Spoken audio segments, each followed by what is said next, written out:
50 വർഷങ്ങൾക്ക് മുൻപ് മനുഷ്യൻ ചന്ദ്രനിൽ ഇറങ്ങി എന്ന് പറയുന്നതിൽ വാസ്തവമുണ്ടോ എന്ന് പരിശോധിക്കാം. നാസ അപ്പോളോ പദ്ധതികൾ നടത്തിയത് 1961 മുതൽ 1972 വരെയുള്ള കാലയളവിലാണ്. 1968 അപ്പോളോ 8 ദൗത്യത്തിലാണ് മനുഷ്യനെ വഹിച്ചുകൊണ്ടുള്ള റോക്കറ്റ് വിക്ഷേപിച്ചത്. ഈ പദ്ധതിയിൽ മനുഷ്യനെ വഹിക്കുന്ന പേടകം ചന്ദ്രന്റെ ഓർബിറ്റിനെ ചുറ്റിയ ശേഷം തിരികെ പോന്നു.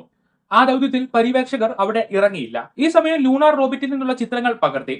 1969 നടത്തിയ അപ്പോളോ 11 ദൗത്യത്തിൽ നീൽ ആംസ്ട്രോങ്ങും ബസ് ആൽഡ്രിനും ചന്ദ്രനിൽ ഇറങ്ങി. ഈ സമയം മിഖായൽ കോളിൻസ് പേടകത്തിനുള്ളിൽ ചന്ദ്രന്റെ ഓർബിറ്റിനെ വലയം വെച്ചുകൊണ്ടിരുന്നു. എന്നാൽ ആ ദൗത്യം കൊണ്ട് മനുഷ്യൻ നേരിട്ട് പോകുന്ന ചന്ദ്ര ദൗത്യങ്ങൾ അവസാനിച്ചില്ല. തുടർന്നുള്ള അപ്പോളോ 12, 14, 15, 16, 17 ദൗത്യങ്ങളിലൂടെ വീണ്ടും മനുഷ്യരെ ചന്ദ്രനിൽ എത്തിച്ചു. ഈ ചന്ദ്ര പര്യവേക്ഷകർ മണിക്കൂറുകളോ ദിവസങ്ങളും ചന്ദ്രനിൽ ചെലവഴിച്ചു. അതിലൂടെ 382 കിലോഗ്രാം കല്ലുകൾ ചന്ദ്രനിൽ നിന്ന് ശേഖരിച്ചിട്ടുണ്ട്. അങ്ങനെ ആകെ 6 വിജയകരമായ ലാൻഡിങ്ങിലൂടെ 12 മനുഷ്യർ ചന്ദ്രനിൽ എത്തിയിട്ടുണ്ട്.